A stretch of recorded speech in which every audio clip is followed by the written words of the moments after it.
Yes, that Alice has done in the previous talk. I hope this is not going to be too boring. And then this is going to motivate, together with the application that I already mentioned, it will motivate the generalization to Lie group and more recently to homogeneous manifolds. And then I will conclude with some examples. Okay, so summarizing what Alice was saying, I'm going to think about shapes as unparameterized curves. And these live either in a vector space or on a manifold. Okay, I'm aware that, at least since the talk of this morning, that you could have invariance under some other group action rather than only the group of diffeomorphisms, but I will concentrate on that in my talk. So the use of space of shapes is natural in this sense when reparameterization or invariance under reparameterization matters.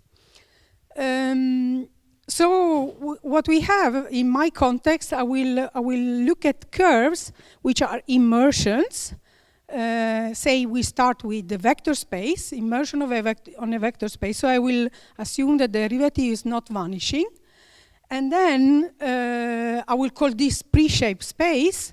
And then I will have an equivalence relations that tells me that two curves are equivalent if this is satisfied, where phi here is a orientation preserving diffeomorphism. And I will take the quotient and go to shape space, exactly as you heard in the previous talk. So if I want to compare shapes, then I need a distance on the shape space. This has also been said before in the previous talk. And one way to define it is just to start with the distance on the pre-shape space and then take the infimum over all possible diffeomorphisms.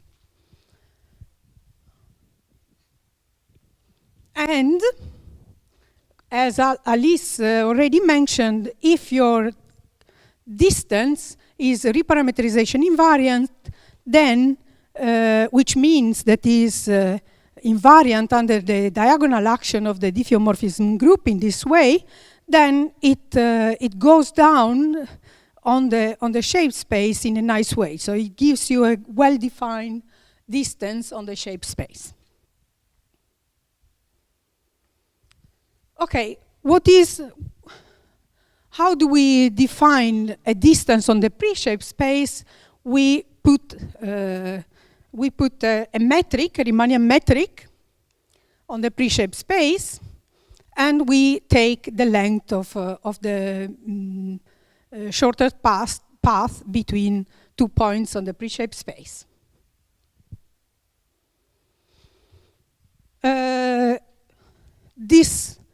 There is a little problem with choosing the easiest metric, which is the L2 Riemannian metric, because it doesn't work. And as Alice mentioned, in fact, what we have is that for this simple metric, the geodesic distance is vanishing. And this is a result that can be traced back to these papers. So what we need to do is to choose something more advanced than this. For example, Mischer and Mumford proposed some Sobolev type metrics involving higher order derivatives. My interest has been, since the beginning of this project, has been to look into this square root velocity transform, which was also mentioned by Alice. And the reason is, as she said, that this is a very viable way to compute things. It's a very easy way to compute stuff. So what you do in this case, you have your curve, your parameterized curve, You take the derivative and you square it appropriately, scale it appropriately, okay? So you divide by the square root of the norm of the derivative. And since you have assumed that the derivative is non-vanishing, this is fine.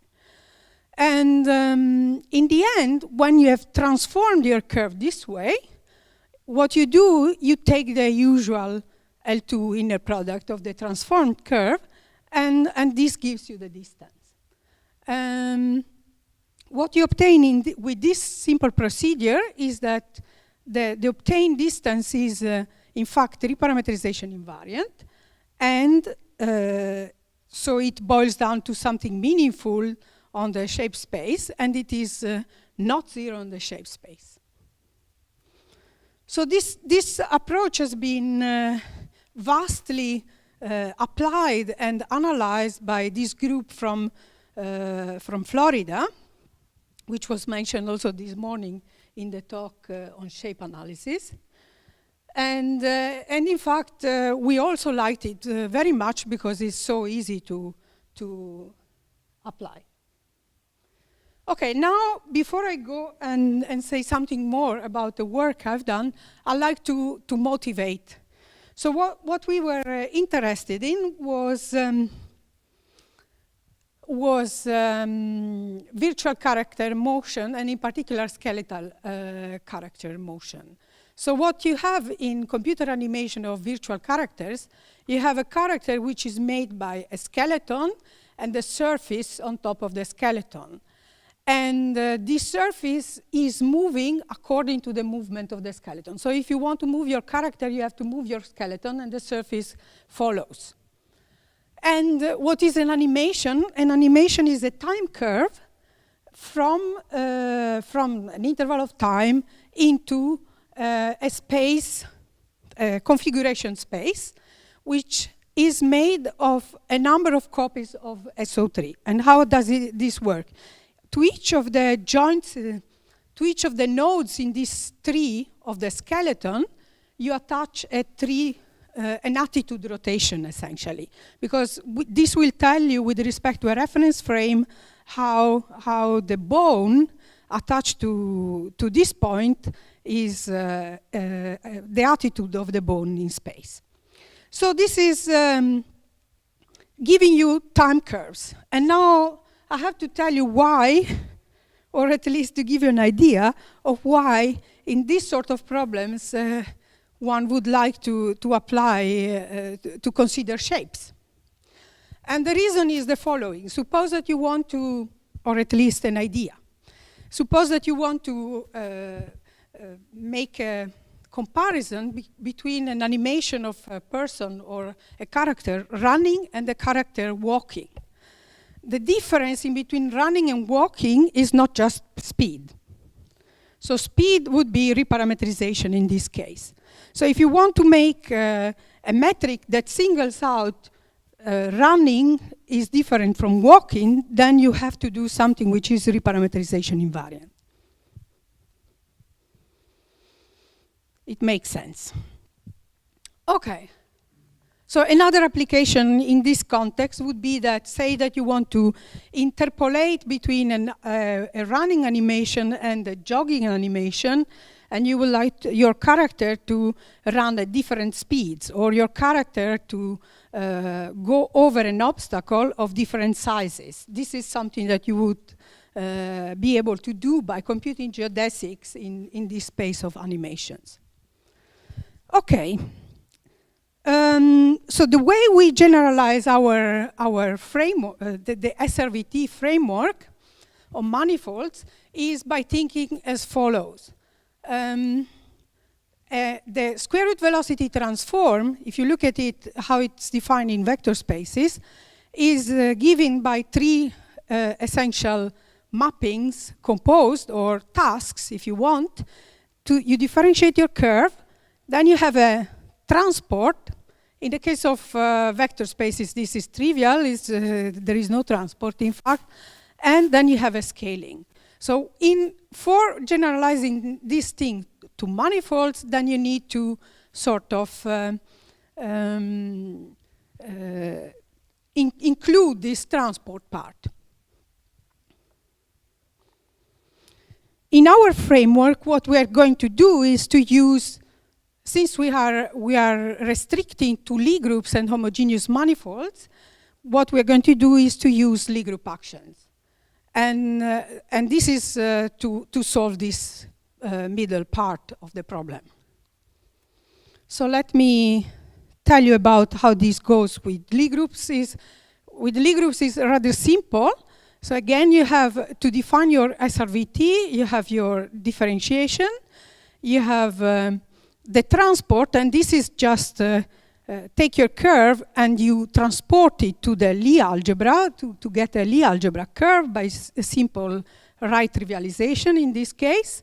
And then you have your scaling. And to scale, you use a right invariant metric, or you take an inner product on the Lie algebra and you scale by the corresponding norm. So altogether, this gives you this generalization of the square root velocity transform for curves on Lie groups. For homogeneous manifolds, the thing is a little bit more complicated, not extremely, but, and I'm not going to talk about all the details, but what you essentially need to have is to consider is an evolution operator on the homogeneous manifold. How do you do that? You use the Lie group action for that.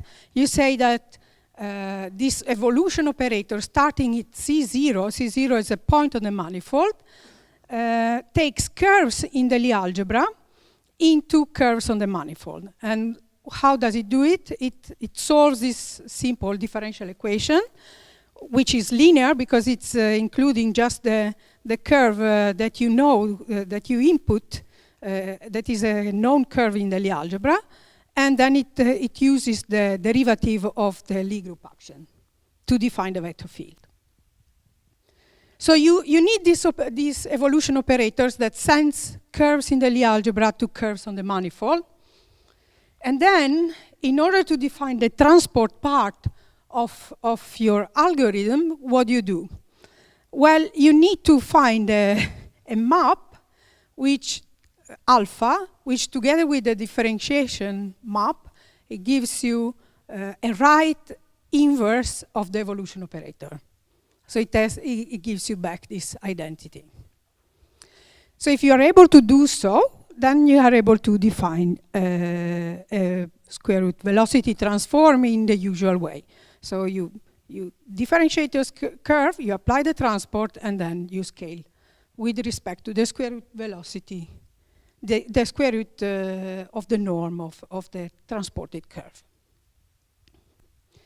Okay, so for the moment, you have just an abstract way to do this. And in fact, there is an algorithm for this in a recipe if your homogeneous manifold is a reductive homogeneous manifold. If not, I don't have any examples, but I do have a number of at least a couple of examples in the paper of concrete ways to compute alpha. But this is perhaps one could do some more research in this direction.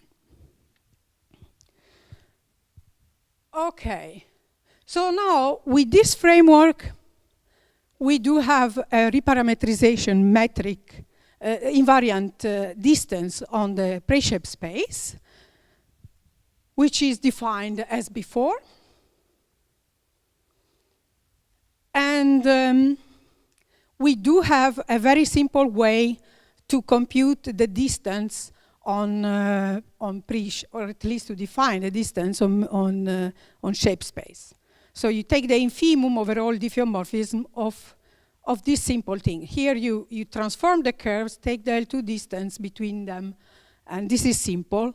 But if you want also the diffeomorphism, the optimal diffeomorphism, then you have to use some either gradient descent or dynamic programming. That's what we use in our programs. And then you can prove the following. You can prove that the pullback of the L2 inner product on the curves on the Lie algebra to the pre-shaped space is a sort of elastic metric, in the sense that Alice was describing before, but I decided not to put the formulas for the metric, not to have to explain them. And then you can also prove that the pullback metric, for the pullback metric, the geodesic distance is exactly this distance here. So it's exactly the algorithm that you would like to compute that is easy to compute. Okay, finished? 5 minutes. Okay. I managed with 5 minutes. All right. Okay, I don't have a lot. Just to mention, we applied this to compute geodesic distances between animations, and here is the algorithm for that. You just, if you have two animations, C and D, you transform them, you make this nice line in between the transformed curves, and then you transform them back. So this is also quite easy to compute. We use them for motion blending and for curve closing. We have a gradient descent algorithm for that, which works on pre-shaped space. Doesn't need the reparameterization in that case. And here is an example for curve closing. Here we have, for example, you have an animation of a guy jumping forward, and you want to repeat it several times. So you want to glue it, the same animation again and again, so that in your computer game you can have your character do as many jumps as you like.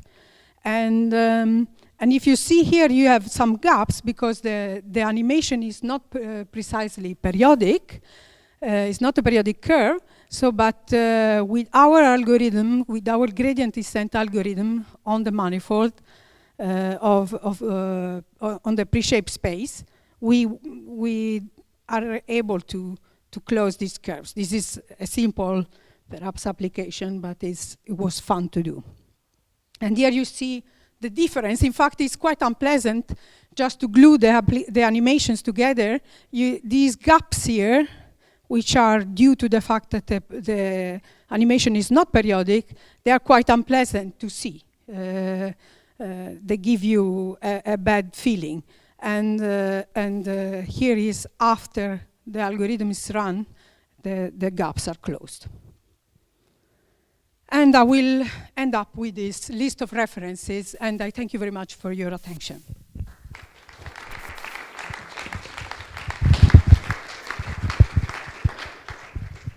Thank you, Elena. Are there any questions in the audience? Yes, posture recognition is also an application of your technique. Did you, because there is a very large community working on posture recognition, so did you exchange with this community? Or? Not really, no. We have been doing this application, and perhaps we should work a little bit more with other type of applications, because they're kind of fun to do, but I think I wouldn't like to do them myself. So I think we need to collaborate with someone else. But I agree that would be very interesting to do. Yes, and I know that at Zurich University they have developed some deep learning techniques, but on the space of n rotation matrices that you are using. And so it's interesting to adapt machine learning techniques for this kind of space. I do agree with you, absolutely. Other questions? Okay, we're perfectly on time. Thank you very much, Elena. You're welcome.